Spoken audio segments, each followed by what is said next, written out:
ಇಲ್ವೋ? ಇದು ಹೆಂಗೆ ಸಬ್ಕಿ ಸಾಥ್ ಸಬ್ಕಿ ವಿಕಾಸ ಆಗತ್ತೆ? ದೇಶ ಹೆಂಗೆ ಮುಂದುವರಿಯುತ್ತೆ? ಸಾವಿನ ರಾಜಕಾರಣಕ್ಕೆ ಏನ್ ಹೇಳ್ತಾರೆ ಸರ್? ಹುಬ್ಳಿಲಾದಂತ ಒಂದು ಘಟನೆ, ಒಬ್ಬ ತಂದೆ ಒಂದು ಪೇರೆಂಟ್ಸ್ ಒಂದು ಮಗುನ ಕಳ್ಕೊಳ್ತಾರೆ. ಅವರ ತಂದೆನ ಕೂರಿಸ್ಕೊಂಡ್ಬಂದು ಅವ್ರ ತಂದೆಯಿಂದ ಯಾವುದೋ ಎರಡು ಪಕ್ಷಗಳು ಬೇಕಾಬಿಟ್ಟು ಹೇಳಿಕೆಗಳನ್ನ ಕೂರಿಸೋದು. ಹೆಣದ ರಾಜಕಾರಣ ಇವರು ಮೇಸ್ತಾ ಪ್ರಕರಣದಿಂದ ಮಾಡಿದವ್ರೆ ತಾನೆ. ದಕ್ಷಿಣ ಕನ್ನಡದಲ್ಲಾಗ್ಲಿ ಇಲ್ಲ ಎಲ್ಲಾ ಕಡೆಯಿಂದ ಹೆಣದ ರಾಜಕೀಯ ಇವ್ರಿಗೆ ಬೇಕೇ ಬೇಕು. ಅಂತಃಕರಣ ಎಲ್ಲಿದೆ? ಯಾವ ದೇಶದಲ್ಲಿದೆ ಅಂತಃಕರಣ ಇವ್ರಿಗೆ? ತಪ್ಪು ಮಾಡುವವನು ಯಾವುದೇ ಜನಾಂಗದವನಾಗಲಿ ಯಾವುದೇ ಧರ್ಮದವನಾಗಲಿ ಅವನು ಅಮಾನವೀಯ ವ್ಯಕ್ತಿ, ಅಮಾನುಷ ವ್ಯಕ್ತಿ, ಶಿಕ್ಷೆ ಕೊಡ್ಲೇಬೇಕು. ಧರ್ಮದ ಹೆಸರಿನಲ್ಲೇನೋ ಒಂದು ಹೆಣ್ಣನ ಬಲಾತ್ಕಾರ ಅದು ಎಲ್ಲದಕ್ಕೂ ಧರ್ಮದ ಲೇಪನ ಕೊಡೋದು ಇವ್ರಿಗೆ ಅಭ್ಯಾಸ. ಯಾಕಂದ್ರೆ ಅದೇ ನಡೆಯೋದು ಇವ್ರಿಗೆ. ಅಂದ್ರೆ ಎತ್ತು ಕಟ್ಟಬೇಕು,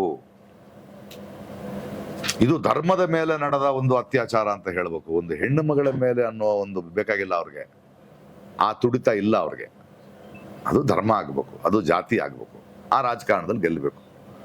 ಯಾವಾಗ ಹೋದ್ಸಲ ಬಂದಿಲ್ಲಿ ಜೈ ಬಜರಂಗ ಬಲಿ ಅಂತ ಓಟ್ ಹಾಕ್ಬೇಕಂತೆ. ಯಾವ ದೇಶ ಇದು? ಮೊನ್ನೆ ಹೈದರಾಬಾದ್ನಲ್ಲಿ ರಾಮನಂತೆ ಬಿಲ್ಲು ಬಾಣ ಬಿಡೋದು ಮಸೀದಿ ಮೇಲೆ. ಅಲ್ಲ, ನಾನು ಹೇಳ್ತೀನಿ, ನಮ್ಮ ರಾಮ ಯಾರು? ಅಯ್ಯೋ ರಾಮ, ಶ್ರೀರಾಮ, ಜೈ ಶ್ರೀರಾಮ ಅಂತ ಇದ್ವಿ. ಇವರ ರಾಮ ನೋಡಿ ಬಿಲ್ಲು ಇಟ್ಕೊಂಡು ಬರೀ ಕೊಲ್ಲಕ್ಕೆ ಅಂತಿರ್ತಾರೆ. ಇವ್ರ ಹನುಮಂತ ಹೇಗಿದ್ದ? ನಮಗೆ ನಮ್ಮವರೊಳಗೊಬ್ಬನಾಗಿದ್ದ ಹನುಮಂತನ ವಾಯುಪುತ್ರ ಅಂತಿದ್ವಿ. ಎಲ್ಲ ಸ್ಟಿಕ್ಕರ್ಗಳು ನೋಡಿ ರಾಕ್ಷಸನ್ ತರ ಹಿಂಗಿರ್ತಾರೆ. ಇವತ್ತು ಕಾವೇರಿ ನೋಡಿದ್ರೆ ಹೆದರ್ಕೊಳ್ಳೋ ಪರಿಸ್ಥಿತಿ ಬಂದಿದೆಯೋ ಇಲ್ವೋ? ಬಂದಿದೆಯೋ ಇಲ್ವೋ? ಅಂದ್ರೆ ಈ ಭಯದ ವಾತಾವರಣ ಯಾಕೆ ಸೃಷ್ಟಿ ಮಾಡಿದ್ದಾರೆ? ಏನ್ ಮಾತಾಡಿದ್ರು ಏನ್ ತಿಳ್ಕೊಳ್ತಾರೇನೋ ಪಿಸು ಮಾತನ್ನ ಮಾತಾಡೋಕೆ ಶುರು ಮಾಡ್ಬಿಟ್ಟಿದ್ದಾರೆ ಜನ. ಅಂದ್ರೆ ಭಯದ ವಾತಾವರಣವನ್ನ ಗಾಳಿಯಲ್ಲಿ ಹರಿಯ ಬಿಟ್ಟಿದ್ದಾರೆ. ಇದ್ರ ಬಗ್ಗೆ ನಾವು ಕೇರ್ಫುಲ್ ಆಗಿರ್ಬೇಕು.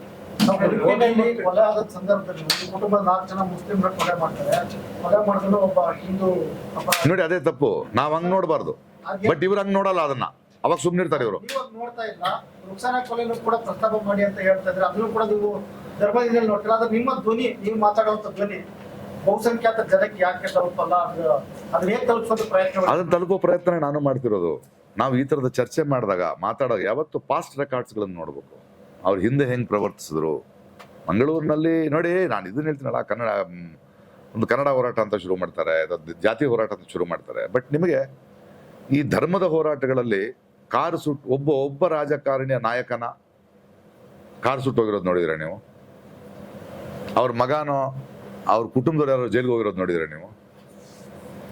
ಎಲ್ಲ ಬಡ ಮಕ್ಕಳಾಗಿರ್ತಾರೆ, ಎಲ್ಲ ಬಡ ಮಕ್ಕಳು ಜೈಲಿನಲ್ಲಿ ಇರ್ತಾರೆ. ಅವರ ಇಡೀ ಲೈಫ್ ಕೆಟ್ಟೋಗಿರುತ್ತೆ. ಅಷ್ಟು ಮಾಡ್ತಾರೆ ಹೊರತು ಇನ್ನೊಬ್ಬರನ್ನ ಉಪಯೋಗಿಸೋದು, ಬಡವರನ್ನ, ದಲಿತರನ್ನ, ಅಲ್ಪಸಂಖ್ಯಾತರನ್ನ ಉಪಯೋಗಿಸೋಕೆ ಗೊತ್ತೇ ಹೊರತು ಇವ್ರಿಗೆ ಅವ್ರೇನು ಮಾಡೋದೇ ಇಲ್ಲ. ಅವ್ರು ಆರಾಮಾಗಿರ್ತಾರೆ. ತೆಲಂಗಾಣ ಚೀಫ್ ಮಿನಿಸ್ಟರ್ ರೇವಂತ್ ರೆಡ್ಡಿ ಬೆಂಗಳೂರು ಬಂದಾಗ ಹೇಳಿದ್ರು, ಸೌತ್ ಇಂಡಿಯಾ ನಾರ್ತ್ ಇಂಡಿಯಾ ಎರಡು ತುಂಬಾ ಬೇರೆ. ಸೌತ್ ಇಂಡಿಯಾನಲ್ಲಿರೋ 130 ಆಡ್ ಸೀಟ್ಸ್ ಅಲ್ಲಿ ಬಿಜೆಪಿಗೆ 20ಕ್ಕಿಂತ ಹೆಚ್ಚು ಬರಲ್ಲ ಅಂತ.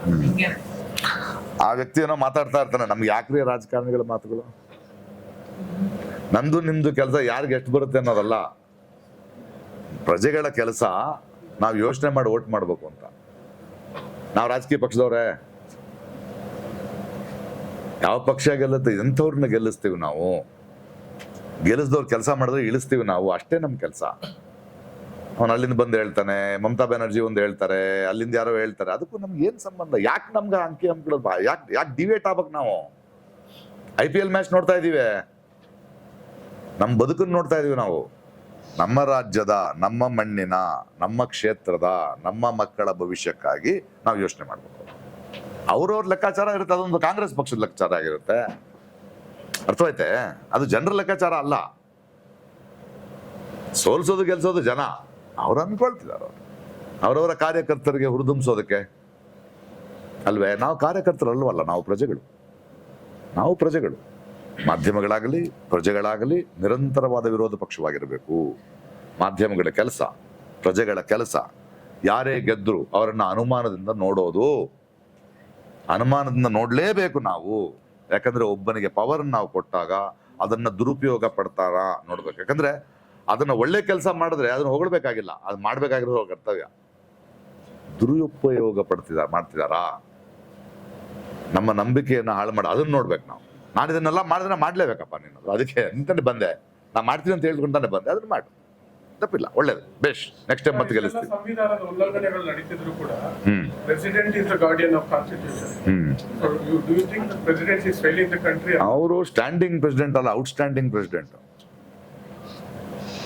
ನಮ್ಮಲ್ಲಿ ಇಲ್ಲಿ ಕೂತಿರ್ತಾರ, ಔಟ್ ಸೈಡ್ ಹೊರಗಡೆ ಆಡ್ತಿರ್ತಾರೆ, ಬೆಂಚ್ ಮೇಲೆ ಕುಂತಿರೋರು ಪಾಪ. ಮೊನ್ನೆ ನೋಡಿ ಅದ್ವಾನಿ ಅವರಿಗೆ ಭಾರತ ರತ್ನ ಕೊಡ್ತಿದ್ದಾರೆ, ಇಬ್ರು ಕೂತವ್ರೆ, ಆ ಮೇಡಮ್ ನಿಂತ್ಕೊಂಡು ಕೊಡ್ತಾ ಇದ್ದಾರೆ. ಪಾರ್ಲಿಮೆಂಟ್ ನಲ್ಲಿ ಹೋಮ ನಡೆದಿದ್ರೆ ಲೈನ್ ಆ ಕಡೆ ಇದ್ದಾರೆ ಅವರು. ಔಟ್ಸ್ಟ್ಯಾಂಡಿಂಗ್ ಅವ್ರ ಬಗ್ಗೆ ಏನ್ ಮಾಡ್ತೀರಿ? ಗವರ್ನರ್ಗಳು, ಪ್ರೆಸಿಡೆಂಟ್ಗಳನ್ನೆಲ್ಲ ಇವರೇ ಡಿಸೈಡ್ ಮಾಡೋ ಆಗೋಯ್ತು ದೇಶದಲ್ಲಿ. ಒಬ್ಬ ಅಧ್ಯಕ್ಷ, ಒಬ್ಬ ಪಂಚಾಯತ್ನ ಚೀಫು, ಒಬ್ಬ ವಿವೇಕ ಉಳ್ಳವರು, ಒಬ್ಬ ಹಿರಿಯರ ಆದರ್ಶದಲ್ಲಿ, ಹಿರಿಯರ ಕಾಣಿಕೆಯಲ್ಲಿ ಕೆಲಸ ನಡಿಬೇಕು ಅನ್ನೋ ಒಂದು ಅದ್ಭುತವಾದ ಒಂದು ನಮ್ಮ ವ್ಯವಸ್ಥೆ ಇಲ್ವಲ್ಲ ಈಗ, ಅಲ್ವೇ? ಓಕೆ, ಇನ್ನೊಂದೆರಡು ಮೀಟಿಂಗ್ ಇದೆ. ಏನೇ ರಾಮ ಮಂದಿರ ಉದ್ಘಾಟನೆ ರಾಷ್ಟ್ರಪತಿಗೆ ಆಹ್ವಾನ ಇದೆ. ದೇವಸ್ಥಾನಕ್ಕೆ ಆಹ್ವಾನ ಕೊಡೋರು ಯಾವ್ದು? ಹಾಸ್ಪಿಟಲ್ ಕೊಡ್ಬೋದು, ಮನೆ ಗೃಹ ಪ್ರವೇಶ ಕೊಡ್ಬೇಕು, ದೇವಸ್ಥಾನಕ್ಕೂ ಆಹ್ವಾನ ಕೊಡ್ತಾರೇನ್ರಿ? ಯಾರಪ್ಪನ ಮನೆ ಸೊತ್ತದು.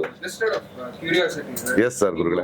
ಕೇಳ್ತಾ ಇರ್ತೀರಾ ಪ್ರಧಾನ ಮಂತ್ರಿಗಳು ಕಾಸ್ಟ್ಯೂಮ್ ಚೇಂಜ್ ಮಾಡ್ತಾನೆ ಇರ್ತಾರೆ, ಅಂದ್ರೆ ನಿಮ್ ಪ್ರಕಾರ one prime minister one costume ಇರ್ಬೇಕಂತ ಏನಾದ್ರು? ಹಂಗೇನಿಲ್ಲ, ಜಾಸ್ತಿ ಅವರ ಬತ್ತಲೆತನದ ಬಗ್ಗೆ ಅವ್ರಿಗೆ ಬಹಳ ಭಯ ಇರೋದು ಚೇಂಜ್ ಮಾಡ್ತಿರ್ತಾರಲ್ಲ, ಸ್ವಲ್ಪ ಹಂಗಾಗ್ಬೇಡಿ, ಸಿಂಪಲ್ ಆಗಿರಿ ದೇಶದಲ್ಲಿ. ಯಾಕೆ ಅಷ್ಟೊಂದು ಕಷ್ಟಪಡ್ತಿದ್ದೀರಿ?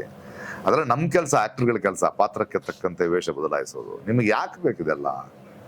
5 ಕಾಸ್ಟ್ಯೂಮ್ ಅಂದ್ರೆ ಮಿನಿಮಮ್ 10 ಗಂಟೆ sir. Makeup department, TV department, camera department, selfie department, ಇಲ್ಲಿಂದ ಫ್ಲೈಟ್ ಹೋದ್ರೆ ಅಲ್ಲೊಂದು department. Why are you wasting? ನಿಮ್ಮ ಅಂತಃಪುರದಲ್ಲಿ ಬರೀ ಕಾಸ್ಟ್ಯೂಮರ್ನ ಯಾಕೆ ಒಳಗೆ ಬಿಡ್ತೀರಿ? ಜನರನ್ನ ಒಳಗೆ ಬಿಡಿ. ಮನ್ ಕಿ ಮಾತ್ ಮಾತ್ರ ಬಿಡ್ತಿರ್ತೀರಿ, ಜನ್ ಕಿ ಬಾತ್ ಬಿ ಸುನ್ಲೋ ಯಾರ್. ಕ್ಯಾ ಮನೇಲಿ ಚಿಕ್ಕಬಳ್ಳಾಪುರದಲ್ಲಿ ಅಲ್ಲೇ ಕಾಸ್ಟ್ಯೂಮ್ ಬೇರೆ, ಅಲ್ಲಿಂದ ಪ್ಯಾಲೇಸ್ ಗ್ರೌಂಡ್ ಮತ್ತೆ ಕಾಸ್ಟ್ಯೂಮ್ ನೋಡಿ, ಎಲ್ಲ ನಿಮಗೆ ಗೊತ್ತು, ಎಲ್ಲ ಎಲ್ರಿಗೂ ಗೊತ್ತು, ಅವ್ರು ಗೊತ್ತಿಲ್ಲ ಅಂತ ಇದ್ದಾರೆ. ಓಕೆ ಗೆಳೆಯರೆ, thank you for a good day. ಬಂದಿದ್ದಕ್ಕೆ ಧನ್ಯವಾದಗಳು.